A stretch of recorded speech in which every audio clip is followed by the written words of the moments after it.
Good morning, everyone. Good morning. Yeah, show those other classes who rock. Good morning, teacher. I have to pay for that. All right, so good morning, everyone. Let you know, Rusty Walker, I'm the Hillphoenix corporate trainer. I know a lot of you guys. So today, I know there's a lot of smart guys here, and they're going to be talking about PNID and operations and basics, transcritical, and there's some good control stuff. So there's great stuff here. So all I did is decided to take a small piece. So that one piece is something I'm actually doing two classes. This one on the booster oil, the one on the high pressure control valve and the CCM valve. That's all I'm going to cover.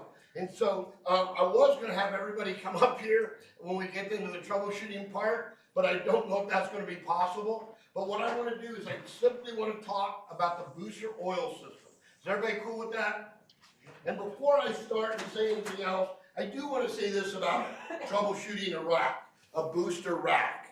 At the end of the day, how many of you have been working on these transcritical racks or booster racks already? At the end of the day, this is nothing more than a what? A rack. DX rack. Period. Let's quit making it harder than it has to be. Do we agree? Everybody agree with that? Yeah. Because I get guys calling me and asking me oil questions, and I'm like, you mean you have no suction velocity and it's probably in the evaporator, maybe you can pump it down once or twice? And they're like, yeah, sorry. And they'll hang up on me because it's basic. So I'm going to cover some of the weird things about it. We're going to power some of the HD sensors. I don't know if any of you have ever had to troubleshoot these, but I'm going to go through those real quick. Me and my granddaughter shot a video, so I may show that and then get a little group to come up here and do that. But all I want to do is talk about these oil systems. Are we good? Is everybody good with that? If that's not the class you're in, there's other classes. Oh, damn. Thanks. Thought more would leave. All right, so to start out with, let's start with why we need oil. And why do we need oil? So when I ask a question and I do this, that means you all get the answer. Why do we need oil? To lubricate our what? Compressor. To keep our compressor. It doesn't matter. A machine needs oil, right? Friction and everything else. So we typically on the hill racks and most of the racks out here, Emerson is just starting to introduce those. I know KW, or either KW or Zero Zone are starting to put the Emerson one in. So we're going to focus on the Bitzer one because that's what we typically use. So if I look at my Bitzer, not the low temperature scrolls like you see on the flash, but if I look at the medium temp transcritical, come on in. Better late than never, bro. We're walking around. Yeah, we'll just start all over because you. That's okay. Good morning. So I'm gonna be using a Bitzer oil, Bitzer compressors on the medium temp transcritical. These don't have an oil pump. Can I get an amen? Amen. Less parts to fail. I'm always good with that. You give me something that's not gonna fail as much, I'm good. So we're going to use a sling type oil system. You can see on the plate that I have the 4 main fingers. So as it ties to the shaft and it rotates, it's going to pick up the oil and it's going to swing it through the compressor, getting my connecting rods, my lobes, my cylinders, my whole nine giddy up. Yes, is that good? Yes. But it's German. So when I had a couple Bitzer guys in, and I was going through it and explaining it, and they're like, 9, next, no, it's not a sling. I said, well, what is it? It's a centrifugal. Centrifugal, says I. Was ist das? What that is what they've done. And how many people have taken these things apart? They're awesome when you pull them apart. You pull the discharge end bell off. And if you pull the discharge end bell off, you notice this little cup. Here's a little bit better picture. Right? So as I'm slinging the oil with the sling, and splashing it, what's going to get covered? Am I going to pick up in that little cup? Oil. And if you see this little bitty opening right here, as this, oh, by the way, centrifugal means centrifugal. I just thought I'd translate for you. So what happens is I rotate the shaft. I have a small enough opening that what am I pulling out of that cup? I'm pulling oil along the shaft. So I'm pulling it all the way to the end to get the bearings at the end. So I'm pulling the oil all the way across, plus splashing it throughout the wall. So, sound like a good oil system? Yep. Is it not the same as an oil pump? Doesn't an oil pump simply a centrifugal oil pump pushing oil to the center of the shaft rotates and splashes oil out the side. Basically the same thing without a part to fail. Amen. Yes, that's a beautiful thing. So this is what my compressors are going to be. Now, if I'm using a scroll on the low temp subcritical, then it's simply going to be an OMC or an OMB, high pressure oil system. I've been doing that for 20 years, so it's not that much different. Wrong button. All right. Now, every oil system has to have a what? When it comes out of the compressors, it has to have a what? And we're going to use a coalescent type. The beautiful thing about a coalescent separator, in my opinion, is they work really good. You know the bad part about a coalescent separator? They work really, really good. So that's too much. So that's the beautiful thing, but that's what we have. Doesn't matter if you're using a Westmeyer or a Temprite. They're going to be a coalescent type separator. Are we good? If you're using a bitzer, a rack with a bitzer, which is almost all over that we've got so far, Emerson is just introducing. If I'm using that, it must be used. What oil? What oil must I use? BSE 85K. Is there an option? No. So I'm going to get on to all of you who are using the RL68 new Calgon oil. Some of you I've talked to. I've talked to Bitzer. If I put the new Calgon in, is that good? No. What happened to my warranty? No. It's ain't no way, right? Because they are going to look at that. And it doesn't have the same setup point, so I can't use it. And they'll tell you that over and over. So I'm going to give you, is there anybody here from Hillphoenix? Before I say this? I'm going to give you a clue a little bit later. Hold on. But if you tell anybody I said it, I'm going to call you a liar. Are we good? Do we agree? I'll be having a non-disclosures out here before you leave. Because I don't want to get fired. But it's got to tell the truth. So it's a simple oil separator. And I need the oil separator for what? Separate oil. I knew you guys were going to say that, separate the oil. All right. Because do I want to collect all the oil? No. But isn't that how DX works? Doesn't booster act differently? Yes or no? No! I want some oil in there. I got to lubricate all my expansion valves, my ball valves. I have to have some carrying over. I got to have some feed of oil, but I want to get the rest of it back to my compressors, yes? That's why we don't have 100% gravelly oil. We need some of it in our system, all right, for our valves. Believe me, when we first started this, we did put oil in our secondary, and we lost every single solenoid and ball valve we had because they were leaking. All right, so here's just some pictures, because I only got an hour and a half. So here are some, an industrial ice rink that we did up in Alaska, because we can parallel feed, based on size, we can parallel feed these separators. So this is what we're using for, on a booster secondary combo kind of system, but it just shows you what we had to do. Actually, the flash tank was our reservoir to show how much oil, because it was a secondary system, we were leaving a lot of it in the ice rink. So we had to add a lot of different oil. Here is the Westmeyer separator. Looks the same basically, except color. They are some new, we're gonna change the cartridge in both of them today while we're in class. I mean, we're not physically gonna do it, but I'll go through the changing of both of them, which you guys are fully bored with, because it's like changing any separator. All right, so how is this gonna work? Like any oil separator is going to work. I've got my discharge oil separator here. It's centrifugal. I'm going to come up and I'm going to pull my oil here at this sensor. I'm going to be using an HB sensor. We're going to power a couple of these up a little bit later. So I see that it went red. I'm going to send a signal. I'm going to close. I'll show you the wire diagram in a minute. I'm going to send a signal. I'm going to energize the solenoid. Then once I energize the solenoid, I got an inline filter. I'm going to take this at 9, 10, 1,000 pounds, whatever, dump from here into the reservoir.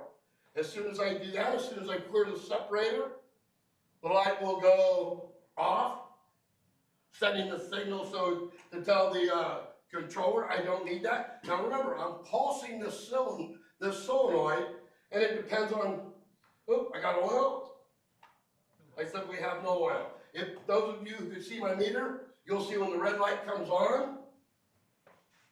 And we're gonna come up here and look at this a little bit later. But you can see as the red light comes on, I am on pins 1 and 3. And now I have what? It's a normally open switch. I closed it, and now I have 24 volts to feed to a coil. If I were to wire this coil up, I would energize that, and we'll look at the diagram. But I just want you to see how this works. Good? And remember, I'm testing this with vacuum pump oil.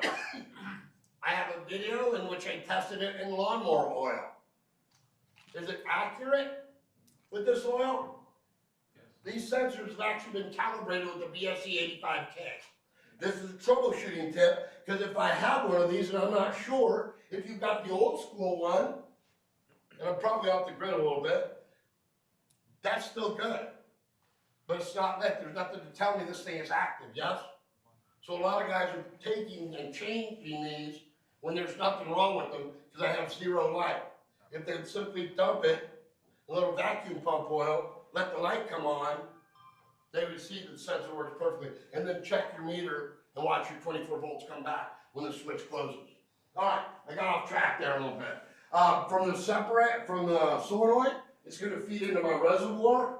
I have another one of these HB sensors at about this far up on my reservoir. As long as I have oil in the reservoir, the line's gonna be, so this color is red, for those who don't know. So the line's gonna be what? Red. Red is good, yes? Yes. I'll show you later that green is not so good. Sure, Peter, what do you want from me? Red is good, green not so much.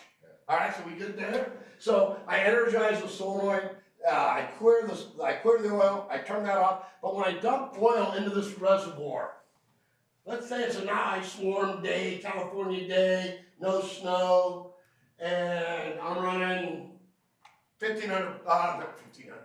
I'm running about 1,000 pounds, yes? We good?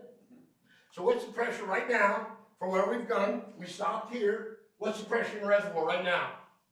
1,000 pounds. Yes or no? Right now, we haven't done anything else yet.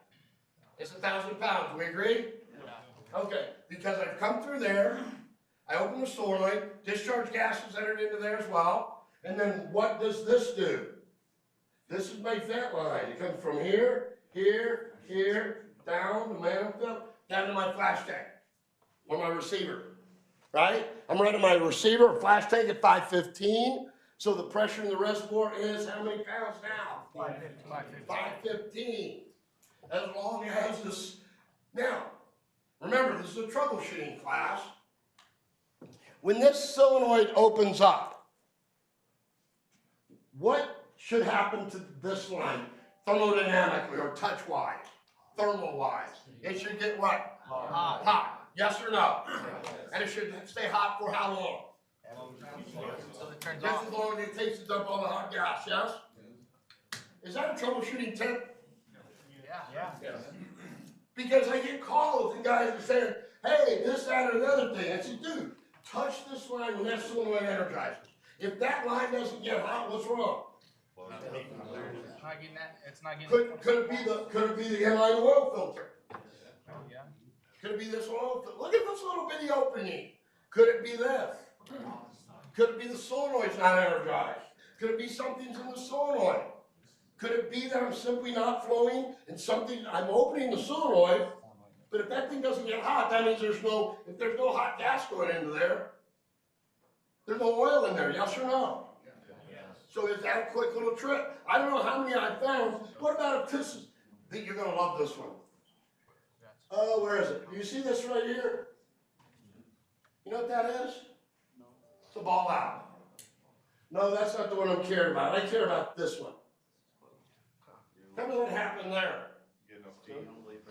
So there's no oil. The pressure's going to stay high because that's on my vent line. Yes? Yeah. So now my receiver stays at discharge pressure. I open to a 200-pound sump in my low temp compressors. Is that good? No. Of course not. So those are just some different things as I'm looking at simple things that we need to remind ourselves about when we're coming through here. Now, when I come off the reservoir, I'm going to have I'm gonna typically have that inline filter. You notice I have two of them, one here, one here. Those need to be cleaned when I'm doing my PM. When I'm changing that cartridge, 2 weeks after startup, 1 to 2 weeks after startup, and then my yearly PM or my 6-month PM when I change that cartridge, do I need to clean those oil filters? Yep. Yes or no? Yes. And for those who say no, you take your car in and have the oil changed and don't have to change the oil filter? Of course not. What would be the point of that? So I have to PM those. You get oxidation. Remember, we're running POE. POE is a solvent. So we need to keep our systems clean. Oil needs to stay clean. So and of course those are going to be OMCs, could be OMBs on the subcritical, or they could be the new bits or, and I'm going to butcher this, forgive me. Kuan, how do you say it, Paul? Kuan. Yeah, what do you say? It's the new German one that you can log into with your phone. Not sure why I have to call my oil float on the phone, but I can. All right, and there it just shows an oil, one of the oil filters coming off the separator, headed towards the solenoid. There's another one, an inline oil filter. That's heading the main block where I'm feeding my oil up, and then that's going to come and feed my OMBs or my Quan. You can correct me, so I'm good. All right, so then when we pull these apart, has anybody ever taken these apart? Yeah. Only on the newer style racks that have those. How many people say when I tell you to clean it with contact cleaner, you're saying, no, that doesn't work? These, I'm going to pass this around as long as it comes back. I trust y'all.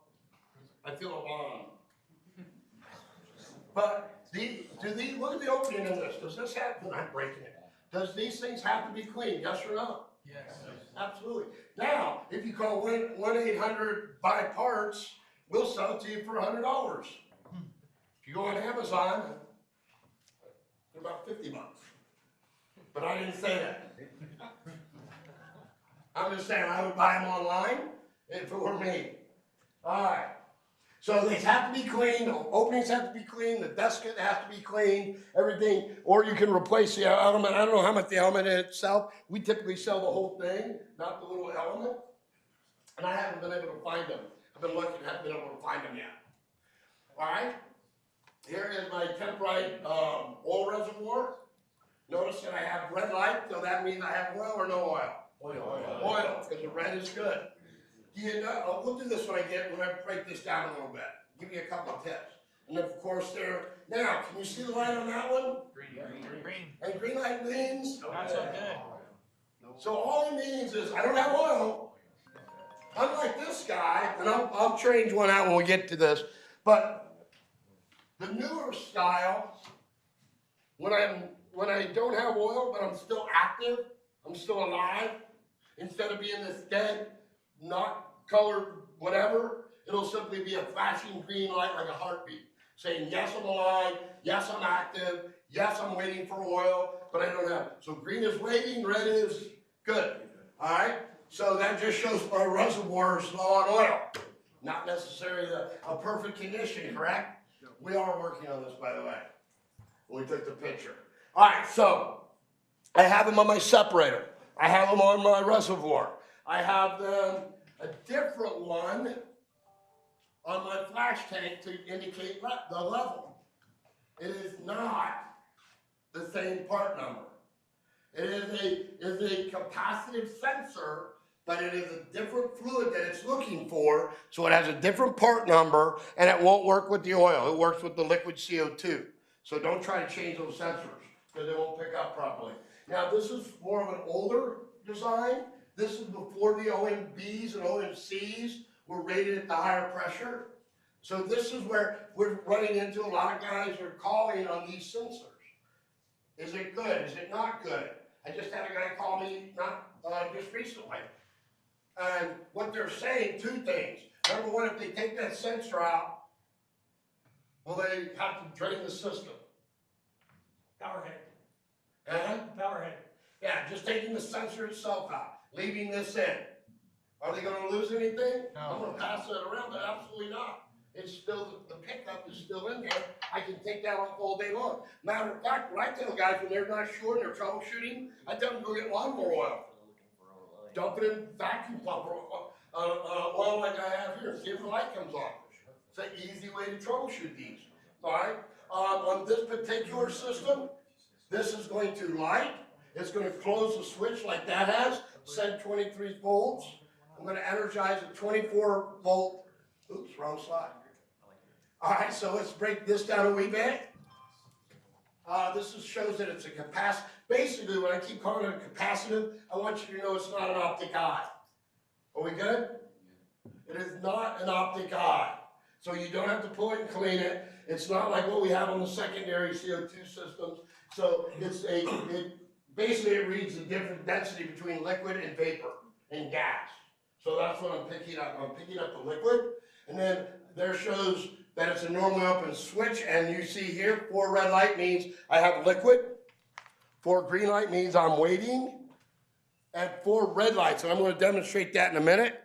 If I get 4 red lights flashing, that typically says, hey, I got a bad mechanical connection between the sensor itself and the pickup. Are we good? All right, so that's kind of how that's going to work for us. All right, so I'm going to do a video that me and my granddaughter did, but I would really like it. I don't know if we can do this. We probably can't do this, can we? Can you guys see what I'm doing up here? Or no, back there. Anybody want to come up here and volunteer? 5 guys, 6 people. Nobody. Okay, stay in your seat. All right, a rock star. Come on, brother, get up. I seen you get up.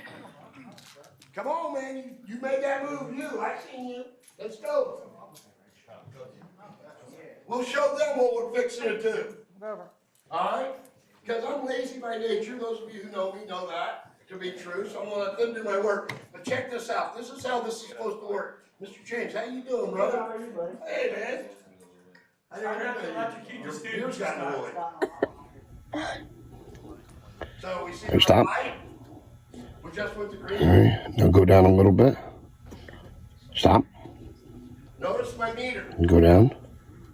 Stop. All right, good. You see All right, 24 volt. Perfect. Now I'm sending 23 volt. You saw me do that here in the meter. Can any, those are, you guys testify, right? So, you can see that I have 23 volts, yes? Right. Now, if one of you pull that out and turn off the light, pull the sensor out, slowly. Boom. So we just opened. So when we look at the top, you're going to see ground is a flat one. Then I got pins 1 and 2 are power. 3 is the switch. So I'm getting power between 2 and 3 to when I close that switch. All right, I have it plugged up to a DC power supply because it is 24 volt DC. So now what I want to do, I'm hoping this works. If it doesn't work, I'm not going to do it the rest of the week. But if it works, I'll try it some more. So I have 4 sensors. Is everybody good with me? Yes. My crew here. Now, we'll give you a hat for volunteering. I'm cheap that way. So everybody saw how this worked, yes? So a couple of questions. All right, if you go ahead and pull that one out and wire another one up. So just take the top off and slap it up. I got a 2.5 millimeter Allen wrench. They're going to separate the separator, the pickup from the sensor. You can take it out. That's why I got so many napkins. Yeah, that's helpful. You gotta see the oil I got all over my bench when I was doing it with me and my granddaughter. She thinks she's gonna be she thinks I'm putting it on TikTok. And she's gonna be a TikTok star. Alright, so that's why we don't drink Jack Daniels in class. Now, everybody saw that we pulled the sensor out, yes? Show them the separation. So we clearly saw that. So now we're gonna throw another one on there. Because we have a few, we're not sure if they work or not. So grab any one of them, pop it in, let's see what we get now. So the well stays in, so you can change it without draining. Correct. And I'm missing a screw, like everybody else. Why would you put all the screws back in? Can you do that? Could you not do this if you had an extra pickup and you wanted to test some of your sensors? You absolutely can. It's a DC meter. All right, which one we got? All right, so what do we have here? What are they showing you there? Green light. So you can see the flashing green, right? So we know it's what? That's good. We're waiting. We know it's active. We don't know if it works yet. All right, let's put a little oil in it. Go slow. What happened to my 24 volts? Got it. 24, and you can see as soon as I came up there, and if we want to check the level, because there's different things, if I'm barely in there that lights, that's an issue, right? So we always want to drop it slow, but we saw, now, what I want them to do on this one, because we know this one's good, I want to pull it out, dry it off, but I want to separate just a little, I want to loosen the connection between the pickup and the sensor itself. Now everybody seen it go red? No, the sensor itself. So the Green. Black. It went green. one green? Yeah. All right, so what I want to do is I want to pop loose that 2.5 and separate these two things real quick. So as we separate those and we get a bad mechanical connection, what are we going to get? You're gonna get flashed Which one? 4 times. Let's see what we get. You get a flashing red? It's a union job. Bad mechanical connection. Too many kitchens in the cook. Yeah. Too many cooks in there. No, I got it. You talk like I did. So what do we got? Still going. Still going. Union going. You notice how it pops loose? Yeah. How much hot dogs in the pot? Kind of cockeyed, that's what flashing. The green is flashing now. Can you set it cockeyed a little bit? Of course, now that I want it to work, it's not working. But a lot of times when you get that, like you only have one screw in and it gets cockeyed and it's not set in that cone, I'm gonna pass these around in a minute. But you'll notice the cone doesn't fit in there, the little flashing red. All right, give me another one, see what that one does. Change that one out. One more. Let me see. Give me this one.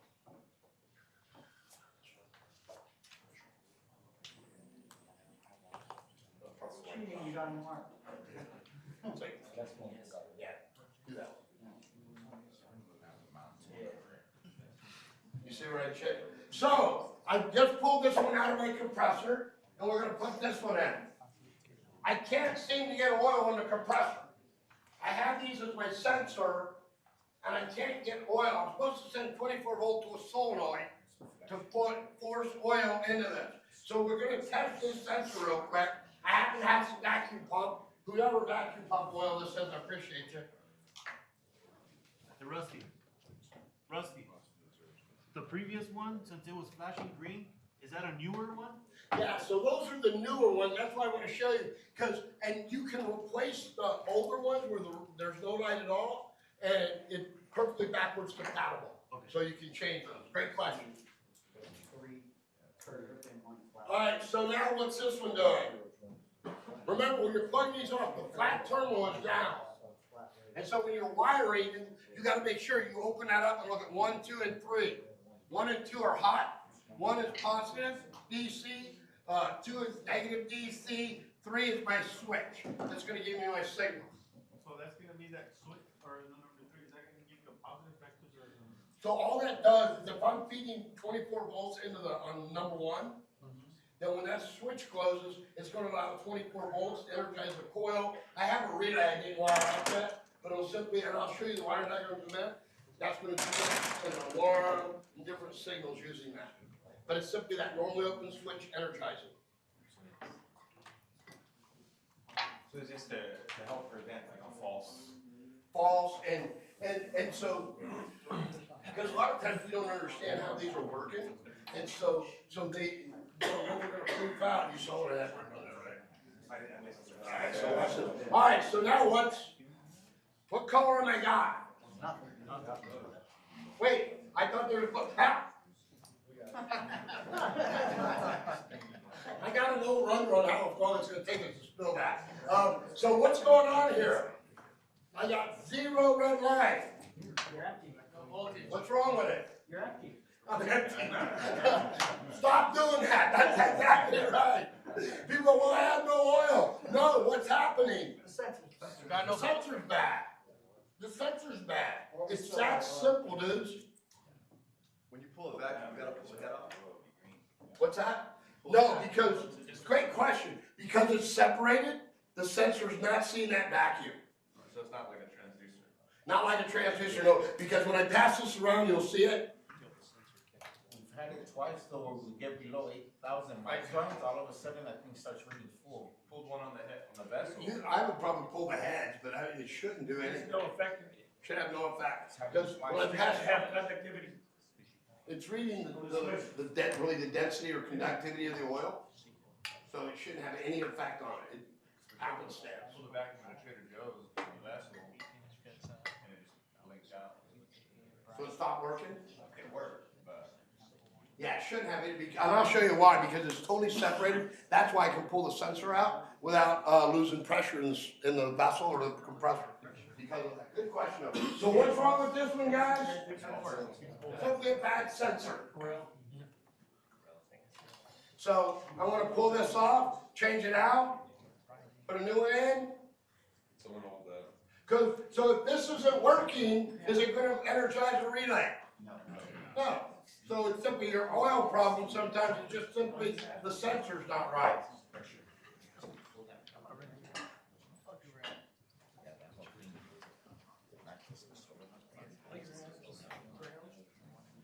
So now we got a green light?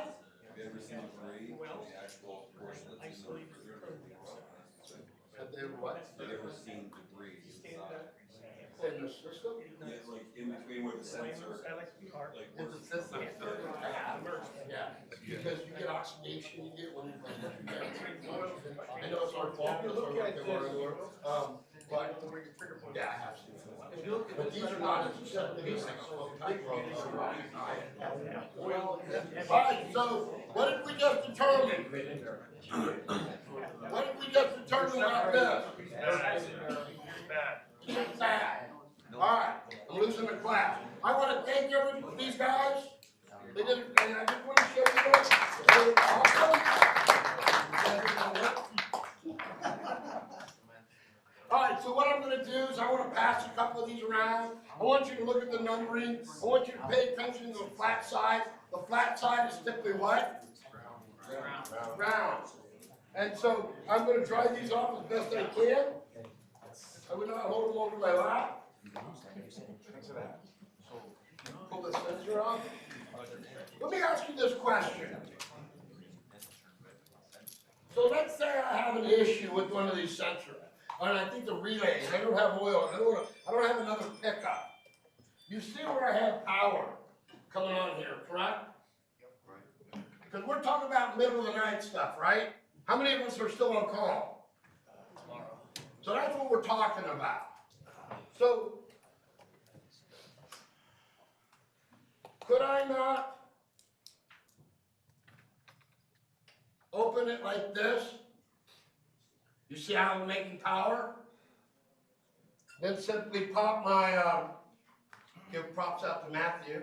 I take out my sharp little leads, and can I not read the terminals themselves and see what the sensor is actually telling me? Yes or no? Yes. This is a great way, because when we're troubleshooting, when we have oil, how many of us been on call and had oil problems? And thought about trying a new career? Nothing will make you rethink your career options like an oil problem in the middle of the night. But I'm just showing you a couple of different things as possible. I can pop these little, don't touch these, they're sharp. But it's a beautiful thing. So I'm going to pass this around. Yeah, it's pretty oil-free-ish. If any of y'all whine about the oil, I'm throwing you out of the class. That was Mr. Brent. 24 volts. 24 volts. You can get others, but we use only the 24. Then as you move more and more into European equipment, and that's what we're doing, everybody's moving that way, you're going to see more and more DC signals. If I get time, I'll tell you a story about Big Sexy. Big Sexy, you ain't in the room, are you? One of these days, it's going to be my trainer, we'll get my butt kicked. But we'll talk about that if we get time. Alright, so is everybody good with how this works? How many people say it's pretty simple? That's How many people have ever watched it work like this? This is the best way to test them. I was talking to a guy, he came up, me and the guy were talking, I said, dude, just throw it in some oil. It'll pick up. Can it run on vacuum pump oil or Weston oil? But I can test it. I can test it. I got a question. Realistically, you could actually just have an extra well in your car, in your truck. You would actually have to have an extra You well. have an extra well and you can test it without, you can test it, if you have an extra well in your truck, you have a bottle of vacuum pump oil in your truck. You got a truck, yeah. You could just take the well, your sensor off, put a bottle of vacuum pump oil, test it without doing anything on the rack. Yeah, and most sites I've been to, believe it or not, have an extra well sitting there. And so, I haven't tested it, I tried to do before, but I'm looking at testing the refrigeration one, just to see if it would pick up the liquid density. And so maybe if I had an extra, You can't drop oil in at stores usually. we were running all these, and there was, so these sensors are weird. I'll walk on and they'll be disconnected, land on the ground. And so sometimes I think maybe it's because we don't know how to troubleshoot them. But in lieu of that, if I don't have a pickup, I can read off these. Right. You know, and this is why I bought these, $6 on Amazon, by the way. And we're gonna use those if you're in my class later today. We're gonna use these to do some voltage testing. So, I recommend these, keep them in here, don't stab yourself.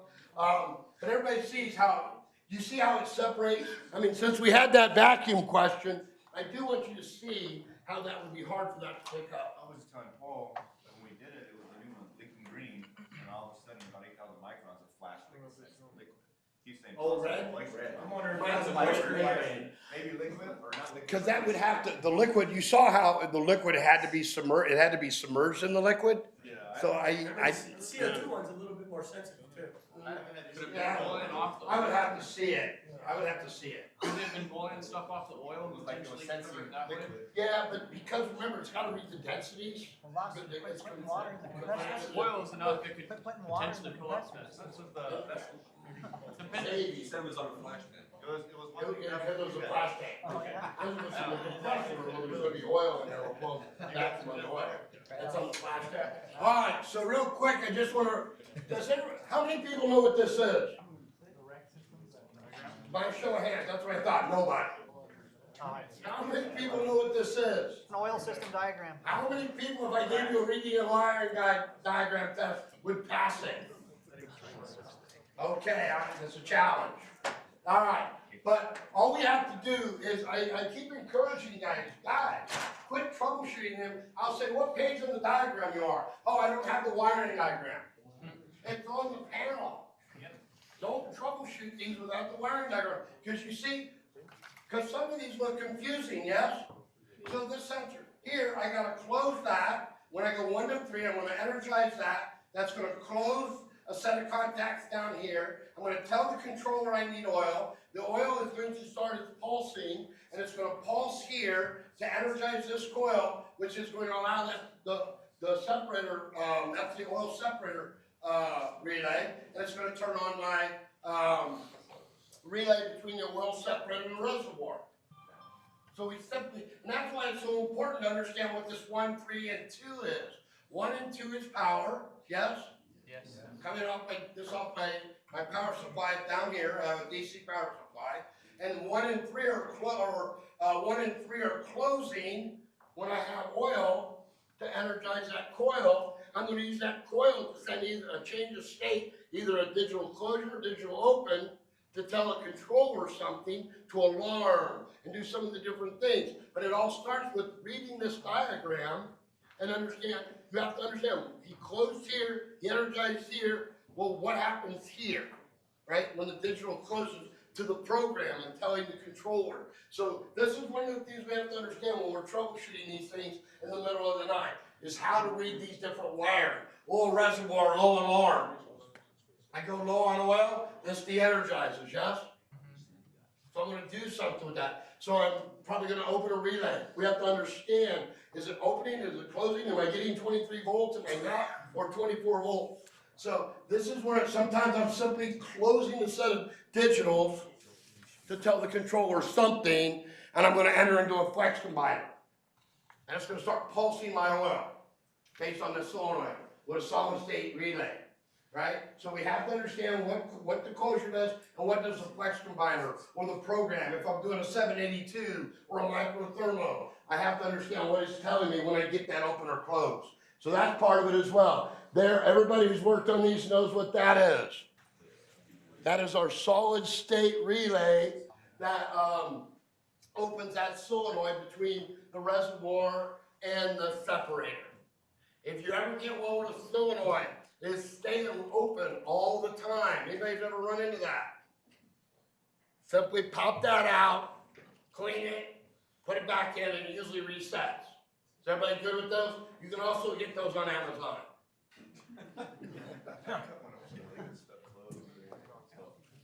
not really solid state. We just say.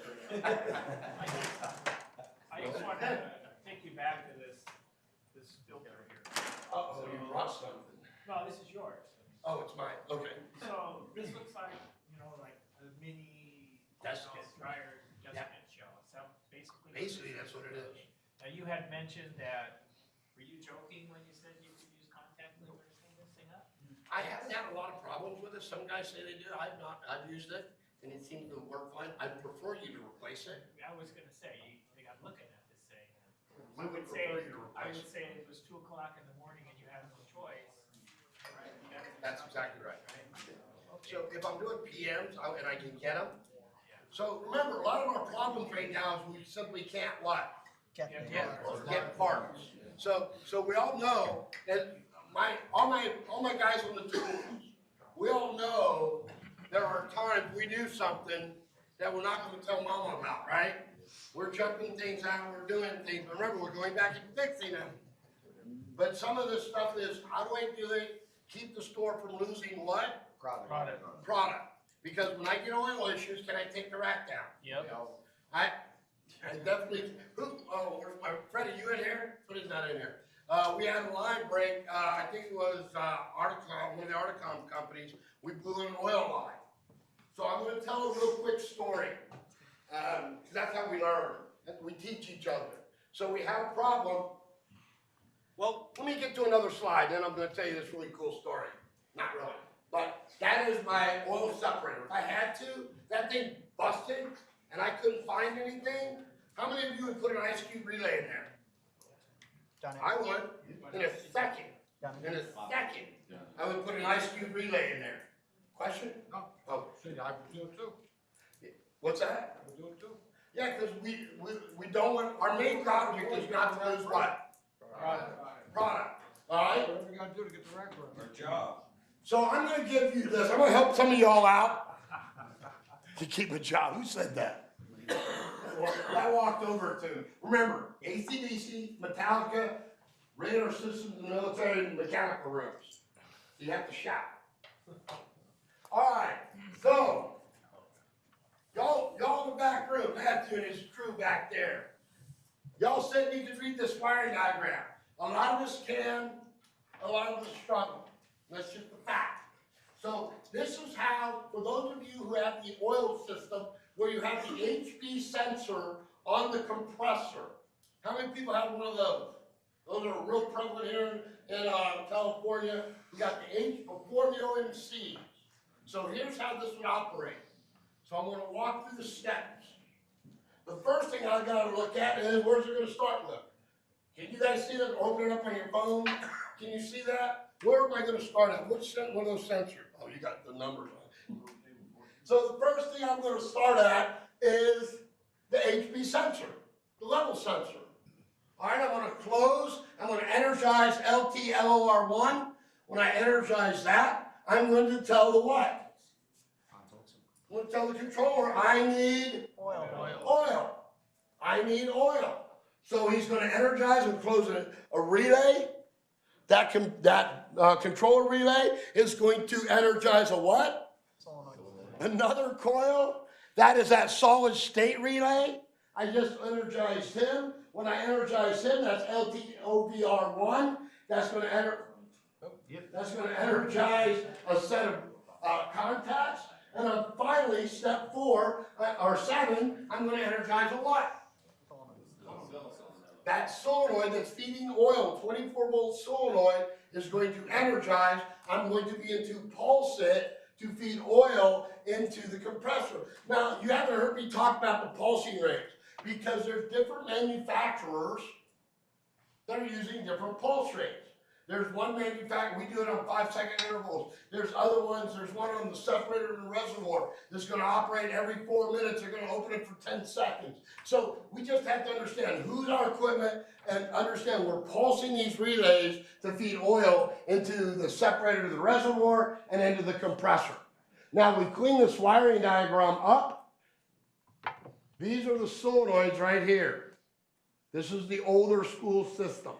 Got plenty of these. Each solenoid represents a compressor. And I'm simply pulsing that and feeding my compressors, medium temp or low temp. Different pulse rates for different suction groups. What kind of oil will we use? BSD 85K. No, that wasn't good enough. What oil are we using?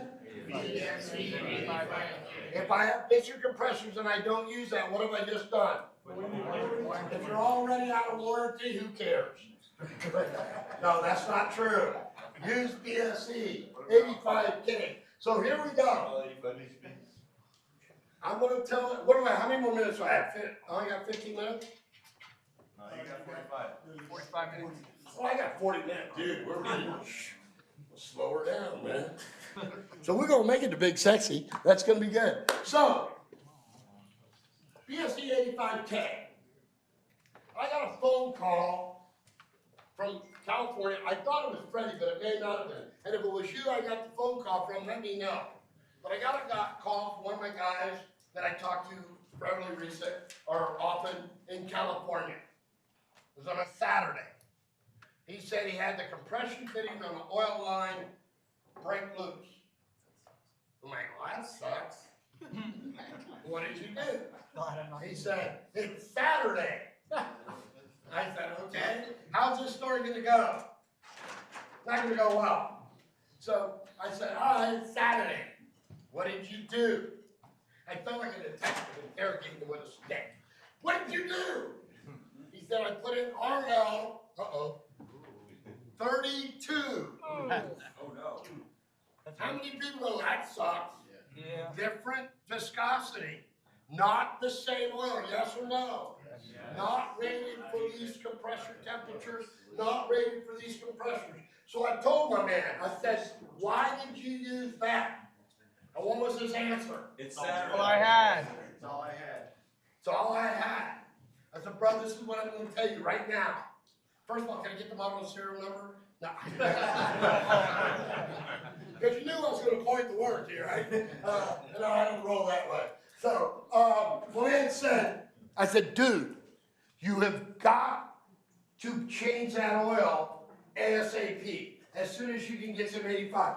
Would I prefer you use RL 85 versus RL 32? Yeah. Dude, you gotta do what you gotta do, I get it. So I got into, he actually caused me, well, anxiety, because I'm in California and everything causes anxiety out here. I said, I said, bro, why don't you buy it from us? He said, well, you're not open on Saturdays. Oh yeah, you got a point there. We're only open Monday through Friday, 8 to 5. How many people agree that racks never fail Monday through Friday, 8 to 5? Y'all know that's a lot of thermodynamics, I'm just saying. So I told him, dude, you gotta get that out. He said, well, I don't wanna buy from Hill either. How many people from Hill are here? No, I didn't say this. He told me how much Hill oil was. A gallon. I said, dude, what are you, gold smuggler in there? What the hell is that? So, I didn't believe it. I didn't believe him, I'll be honest with you. I kind of did this like your grandfather would. I'm like, sure it is. Right? So I called Monday morning after 8. We're not open on Saturday. I said, bro, what do we charge per gallon? He told me. I was ashamed.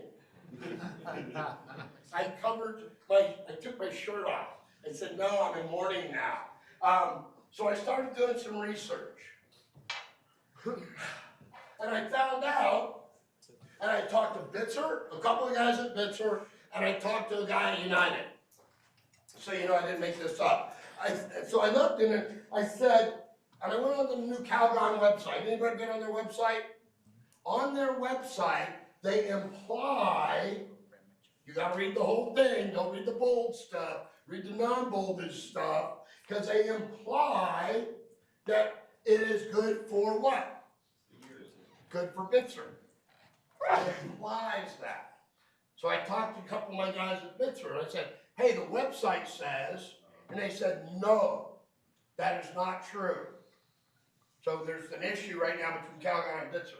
He said they can't use that.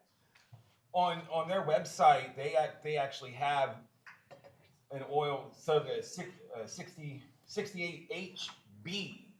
That's what you have to have. If you get, whose website? That's a New Calgon's. New Calgon says, does it say it's compatible with It says it's Bitzer's oil. See, and that's what I said to Bitzer. I said, dude, it says on their website, and they told me. So you can go, you can call your Bitzer guys, what I recommend. Call your Bitzer person, see what they say. But what I was told is it is not, and they're talking to New Calgon. So, as long as it says, as long as Bitzer's telling me to use a BSE 85K, what am I gonna use? BSE. I can't afford a compressor. Are you kidding me? So, I wanna do that. So, let me show you. So, I continued my research. I found out how much we were charging. So I called United. I said, hey man, I got this compressor, it's a Bitzer, it's CO2, blah, blah, blah. He says, we got some RL. RL is whose? 85. New Calgon. So he says, we got some RL, and I said, how much? He said, 168 a gallon.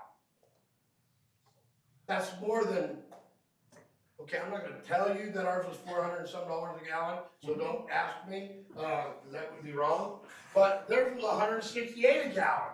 I'm like, well, now I see why you're buying the New Calgon, yes or no? Yep. Even if I can get the BSC from Hill, I'm gonna throw the New Calgon in at $168 a gallon, because I can still charge my customer. Sorry, I'll leave that up to you. Y'all lie, y'all do you, that's all I'm saying. Because now I know why my customers are calling me, go, why is this stuff $800 a gallon? And my answer originally was, well, your contractor's right. No, I didn't say that. That would be wrong. I said, I don't know. But now I understand why. So I talked again with Bitzer, I talked to him, and they said, dude, just tell them to call 188-GO-BITZER. They sell it for $100. Last time I checked in September, it's $131 a gallon. Unlike Hillphoenix, they're open 24/7, 365, and they can air freight it to you. And if you're in LA, you're in San Francisco, up in NorCal, you can drive up and get it. Are we good? So I'm just saying, BSE 85K until Bitzer tells me different, and you can get it cheaper, you get the right order oil cheaper, and you can get it next day. Are we good? They don't use the R. If you're looking this up, go Bitzer, they don't use the R.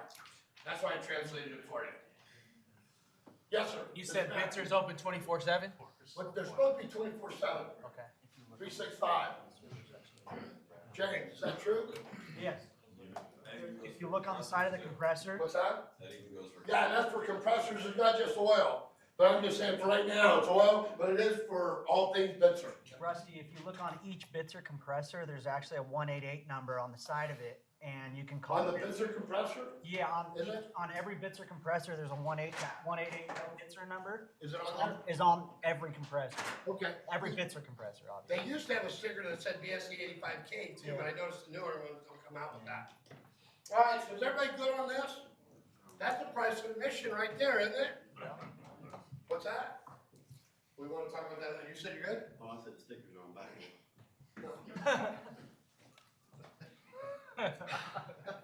You know what I love about reproduce? You know what this, I don't care. I do love some things.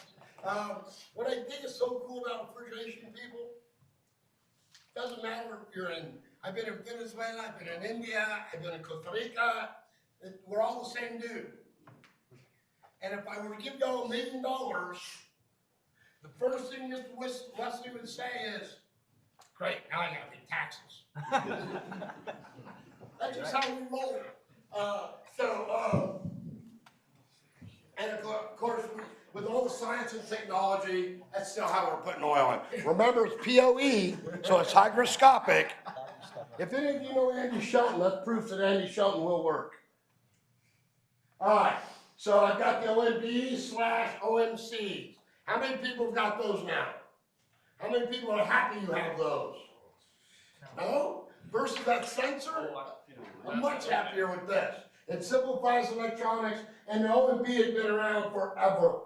So I can use those on the subcritical systems, the low temperature suction group, the -20, or when I jump up to the medium temp compressors, I'm going to see that I'm running the OMC. How many people have ever Googled OMC or OMD? Did you notice the top of the cut sheet?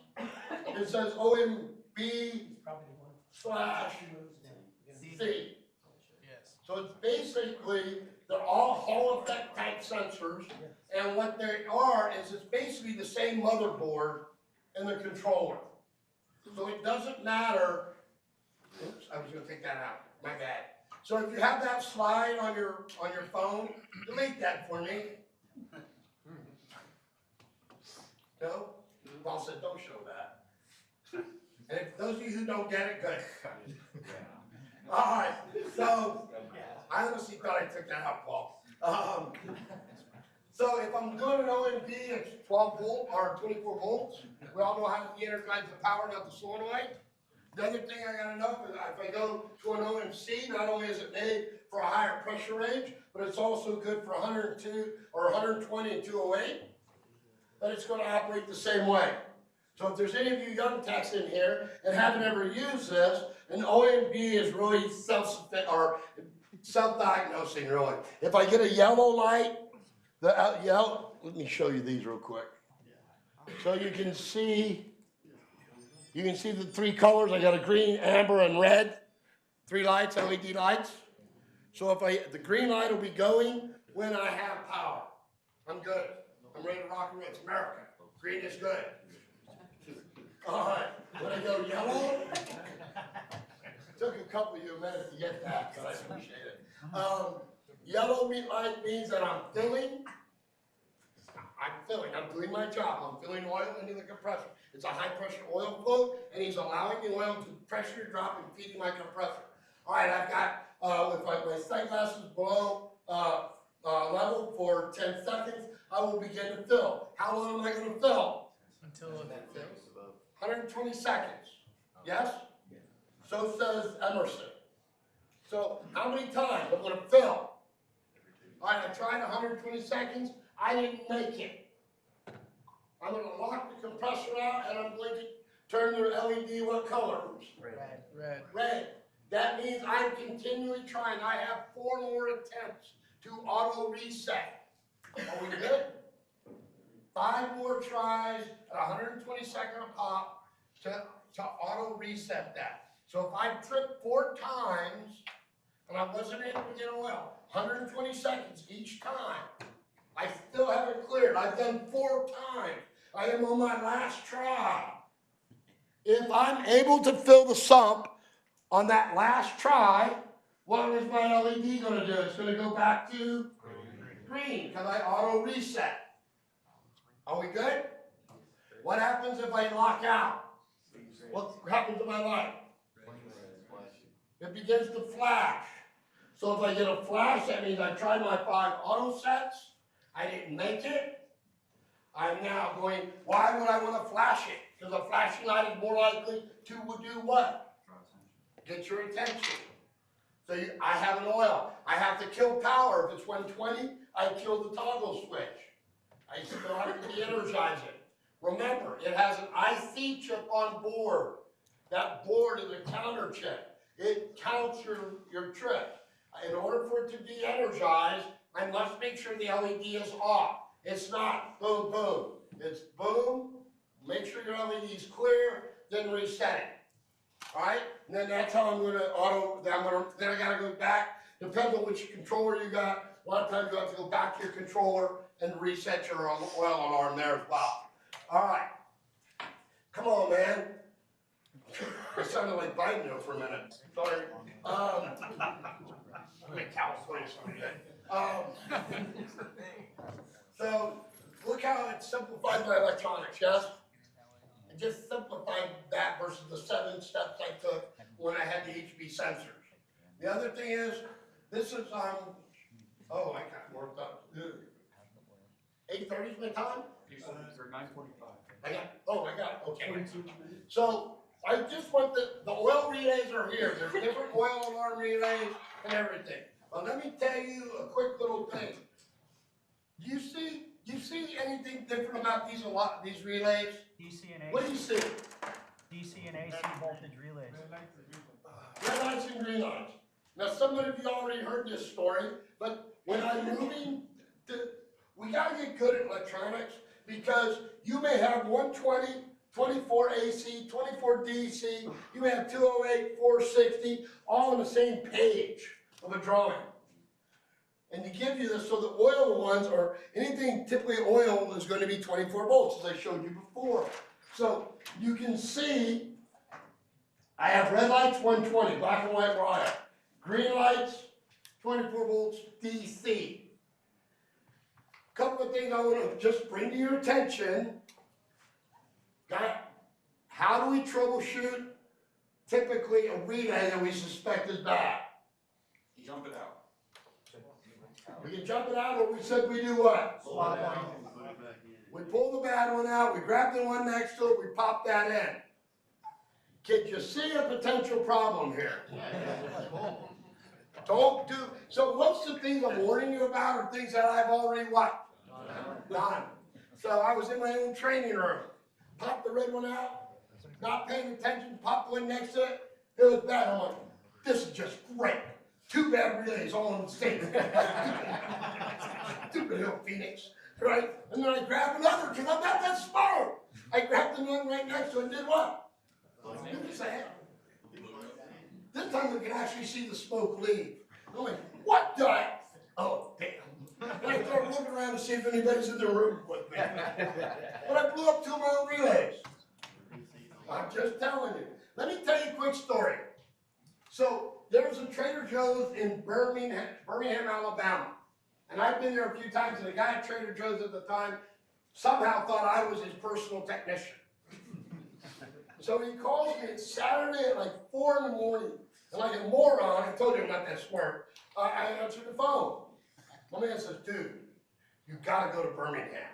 Sure, it's only 2.5 hour drive, why not? And it's Saturday. He says, the dude up there is freaking and peaking. He is just going insane. He's yelling at the captain, and the rack is down, and you gotta please go help him.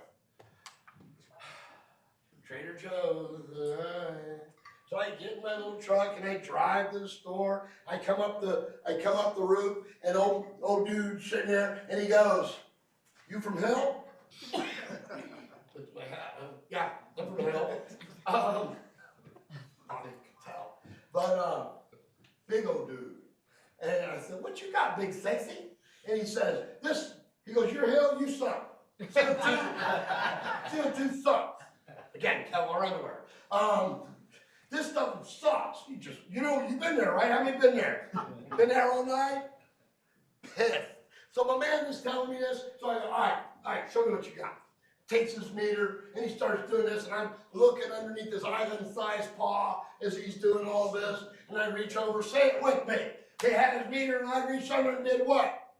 Switch from AC to DC. I said, what we got now, Big Sexy? Me and Big Sexy had that done in about 40 minutes. Once we had the meter set to the right voltage. Yes or no? Is that going to happen? That is, I'm warning you, for those of you who can't tell the difference between AC and DC, buy an auto select. It's all I'm saying. It's going to save me from getting up in the middle of the night. All right. And so and it was a relay, but we were able to do it once we could read the right voltage. It was an oil issue. It was the oil relay between the separator and the reservoir. So he had no oil. Are we good? So those are the things we got to pay attention to. Where are we at now? So you want to change out these cartridges real quick? y'all know how to do, wait a minute, first thing I wanna tell you. With CO2, it's just another what? Just another rack. It's just another DX refrigerant, right? That we're all caught up in our panties about. It's just another refrigerant. So how am I gonna change this? You guys wanna do this for me? You tell me what I would do. The first thing I'm gonna do when I change this temp right separator is do what? Pump down the rack.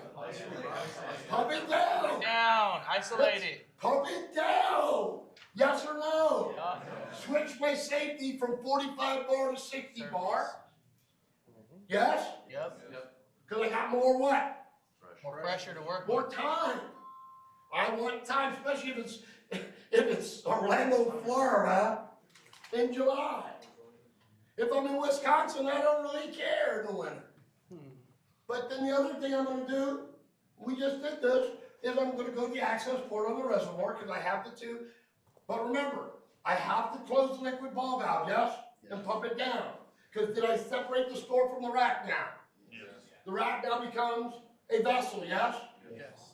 So I switch it over to 880, I put a hose on the access port on the receiver flat tank. That's gonna give me even more what?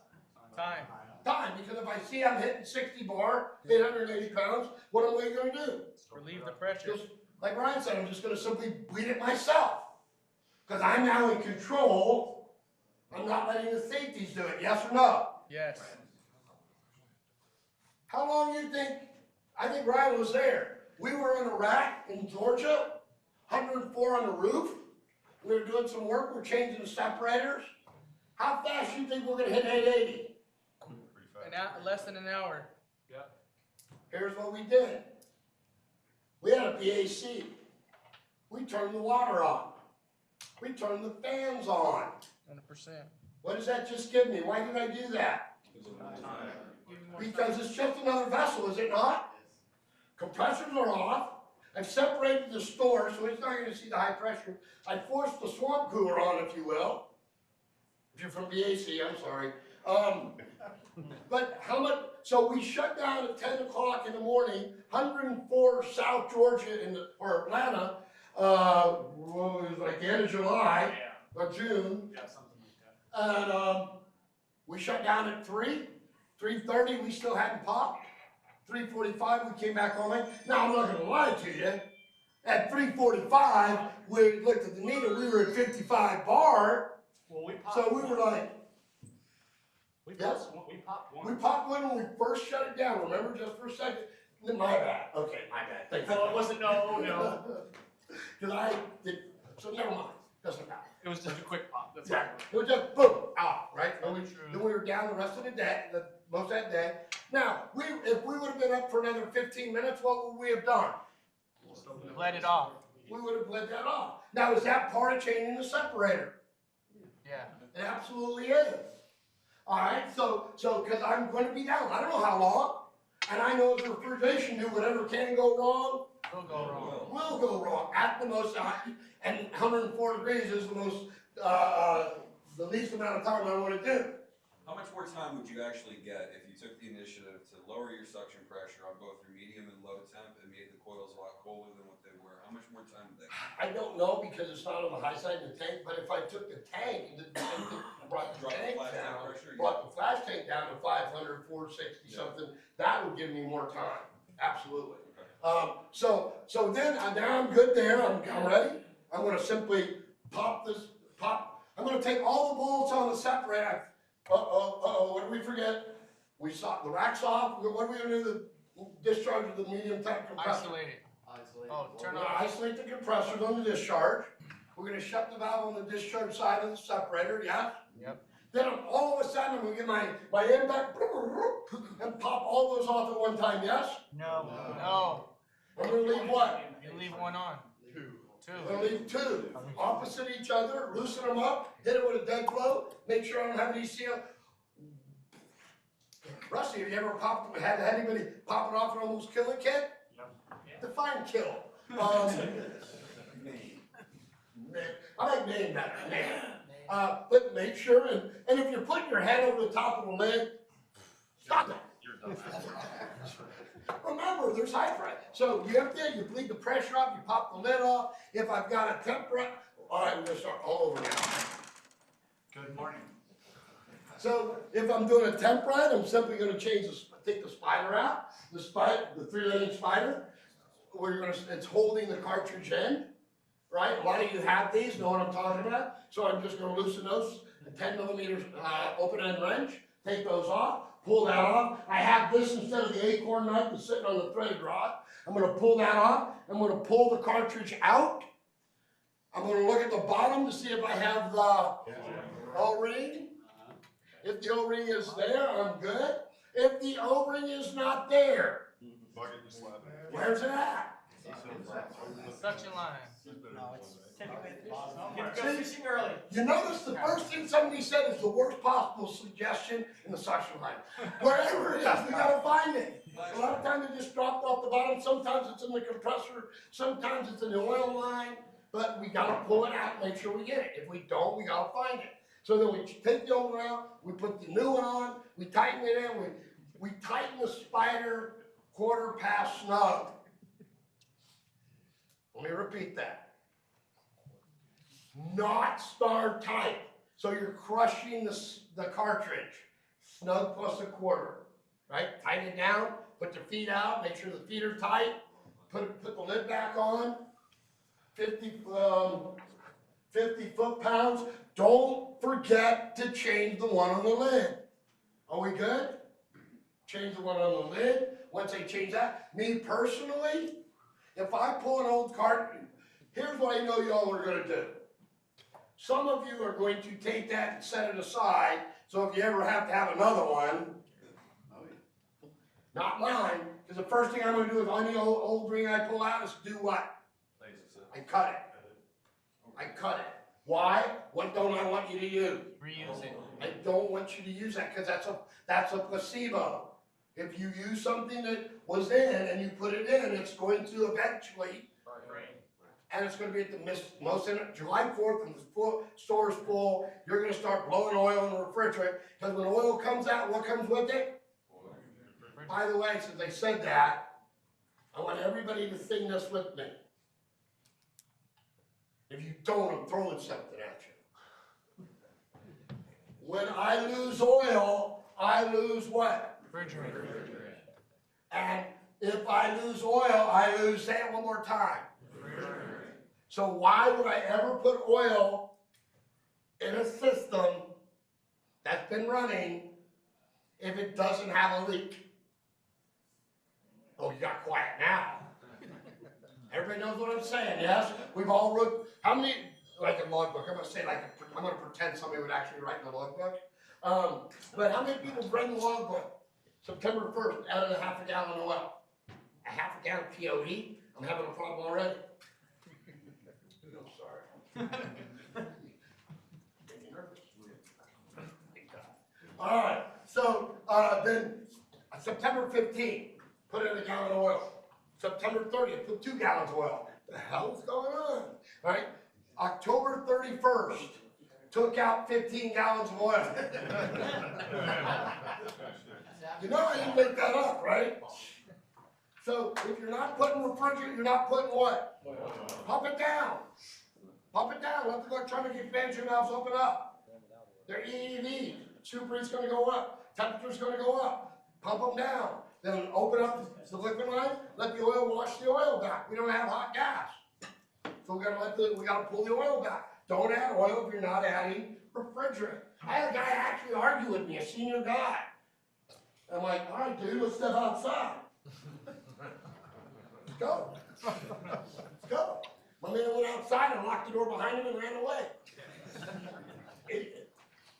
All right, and then we typically have separators. We want you to change this cartridge 1 or 2 weeks after startup. That is mandatory. Then once you do that, we're looking at different separators. Western Wire's coming up with an indicator like we have on the DX. We don't have it now. But we say, check them. If I pull it after 2 weeks and it's nasty, what do I do? Change it again, probably. 2 weeks later, I do what? Change it again. Change it. And when I'm changing the cartridge, I'm cleaning the Filters. oil filters. Because if I got a nasty cartridge, then I probably got a nasty filter as well. So I'm changing those. And then after that, on our sheet, we say once a month, or excuse me, once a month, once a year. I like once every 6 months. I like a clean system, right? So at least the Hillphoenix says once a year after the first initial cleaning of it. When I put these in, I want to tighten temp right to 50 foot-pounds. That's too others to most of you. Maybe that's just a southern thing. No? All right, never mind. So that's how I do it. And then I pull a vacuum. I pull a vacuum. Of course you did. There's no blow and go. There's no bleeding through and tighten the last bolts down. It's a star pattern of 55 foot-pounds. And I pull a, say it. Vacuum. You want to pull a 3-cigarette vacuum? I'm cool with that. But we want to do a vacuum and pull out the moisture. Some of you know exactly how long. All right, now let's do a west one. Then once I pull the vacuum, all right, so we all know what triple point is. I'm not here the smart guys are going to be teaching that later. But triple point is dry ice. Any liquid that hits 60 pounds is dry ice, solid. Am I going to have liquid in the separator? I better not have any liquid refrigerant on my discharge line. So I should be able to break it with the outlet. Let's go into the condenser, open that back up, turn the rack back on, switch from the 60 bar to the 45 bar on my reservoir, and go. Yes? Write a ticket, get paid, go to the house. All right, now we're doing a Westermeyer. We're still gonna pump it down, just like we did. We're still going to allow it stacking the, I like the idea of dropping the receiver pressure, great idea, right? Let it drop down, change it on the controller, the 880 to the 782, whatever. We change that, drop it down, pump it down, switch our safeties, turn on our fans, whatever we have to do on the high side. Then we're going to do that, isolate the compressor, just like we did, close the outlet, just like we did. We're going to pull the Westermeyer, take all those bolts out, run in a star pattern, leave two, so that leave two loose, hit it with a dead blow, make sure the lid doesn't hit anybody, don't stand over the top of it. And then when I pull that one out, remember, isolate your any line from the discharge line going from here to the reservoir, isolate that. Isolate the vent lines, isolate all the necessary things around the reservoir before I start bleeding the vessel and the pressure out. Remember, it should be all vapor. How many people know it should be vapor? But how many people are still going to stop at 100? Many of you we talked about, you stop at 100 to make sure you have no liquid. I'm going to, just because I'm paranoid, I'll stop at 100, make sure the pressure doesn't go up. Doesn't go up, I'm sure it's a vapor. I bleed the vapor. Oh, how many people have the CO2 recovery machine?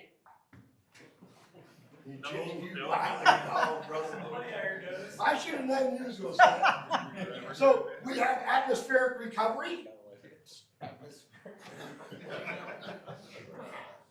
That's funny. All right, we had atmosphere. We no longer have weakest luminous, we have weakest maximus, which I love. How many of all 12 guys do I have in here? No R12, one guy, two. Come on. I can see how old you are with your gray hair. So, my fellow Gray Panthers, how cool is it now that you can vent like we used to when we cleaned condensers with R12? And I ain't doing the damn one. Put it in the tire. Yeah, brother. We're back to the old days. I feel so cleansed that we can do that now. All right, so we can do all that. We're checking that. We're taking the lids off. We're pulling the cartridge. Here, I'm going to give you a couple of warnings. Now, I have the little Ninja Star cap over it. What do you call it, Paul? Oh, he's not paying attention. What do you call the cap? Strong back. Strong back. Yeah, that. I call it a Ninja Star. But 10 millimeter, loosen it, slide it out of the way, reach in, pull the cartridge. I got a flat gasket now. So here's some warnings. How many people change these? These. How many people love the way they put the bottom gasket on? Nobody raised their hands? Be careful. So when I'm pulling this out, make sure you have a path, an exit path ahead of you. Yeah. Does everybody know what I'm saying? The racks are getting smaller and smaller. like I was working on a Mini, and it was like, trying to get it out, yes? Because when you're careful, what happens here? That O-ring could Pop out. fall out. We had one in Wisconsin. It popped out. It was like in slow motion. The O-ring fell off, the flat gasket, like that one, fell off the bottom. Hit the, you looked at the bottom of the separator, got a plate, then that little opening, and then underneath the plate. You see where I'm going? It hit the plate. We're like, yay! Bounced up, twirled around, hit the plate again, yay! For some reason, it seemed like it was way in slow motion. We're all, oh no! And it hit, flipped. Say it with me. What happened the last time? It went where? Hit the side, rolled over, and rolled over the plate. Yay, refrigeration. Why do I do this again? So we had, this guy was cool. I was working with, he pulls out his fiber optic camera and Bluetooth to his cell phone. I got one coming next Friday. Just because it's so cool. We got that in, I got the little thing with the thing from AutoZone. I'm sitting there doing like this, like I'm trying to win some kind of Cupid doll, and I'm in there, and it took us about 40 minutes to capture that flat gasket. So why did we do all that other stuff, the turning the fans on, and turning the water on, and bleeding, and dropping down lower pressure? Because what's gonna happen? Shit. It's, amen, brother, I had to put that on my PowerPoint. If it can go wrong, it will go wrong. And we both at first, we just both looked at each other and went, figures. Because Hillphoenix took all the working room. I'm sorry. We didn't plan properly.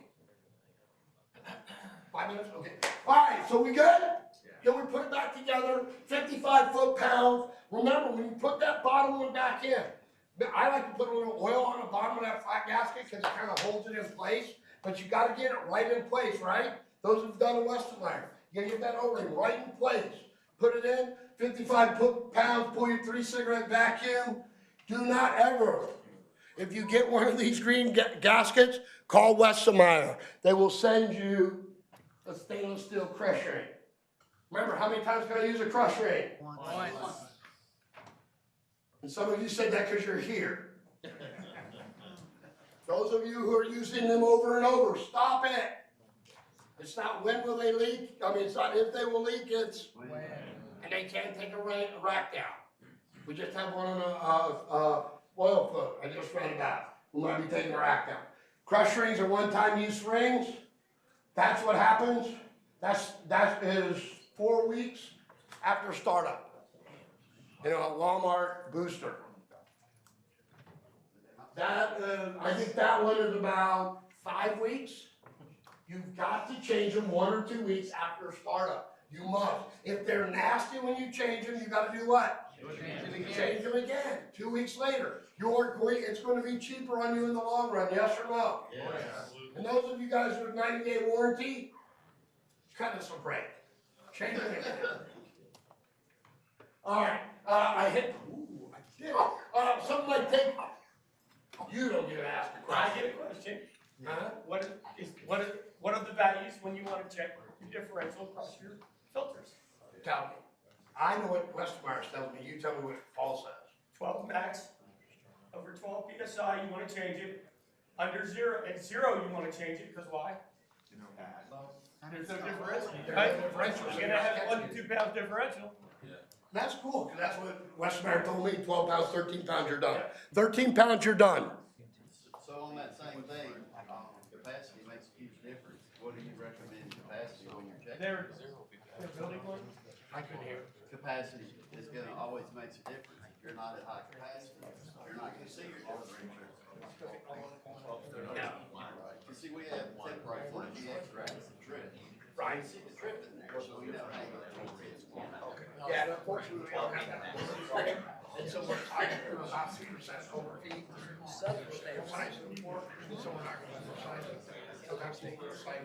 All right, gentlemen and ladies.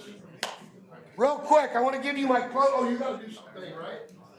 I think you got something to do.